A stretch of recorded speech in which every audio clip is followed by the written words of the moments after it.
Hello, এই যে flat আছে না, ওই যে ফ্ল্যাট আছে না, দেখছেন ফ্ল্যাট?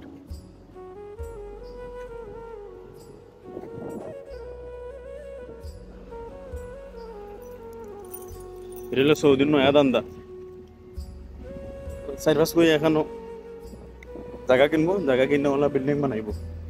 বিল্ডিং বানাইয়া একবারে বিল্ডিং কমপ্লিট করে লাস্টে বেশি নিব। ব্যস্ত কিতা মানে যত টাকা বানাইছে অত টাকা লাভ, এর চেয়ে বেশি লাভ। সারা সৌদি আরব জুড়ে এই সিস্টেম। জায়গা কিনে, জায়গা কিনে দু তিনজন মিললে এখানে কিনবো।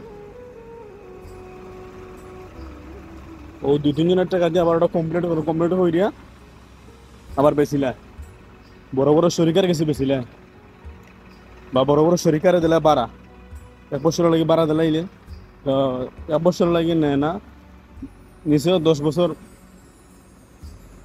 5 বছর লাগে ভাড়া দিব। ই ও 10-12 বছরের ভিতরে, 10 বছর হোক আর 5 বছর হোক, এর ভিতরে বিল্ডিং এর টাকা তুললে এরপরে তার বিল্ডিং লাভও করে গেল। এরপরে বিল্ডিং এর একবারে বেচতে পারবো অথবা আরবার বাড়া দিতে পারবো। দিলে নয় দান্দা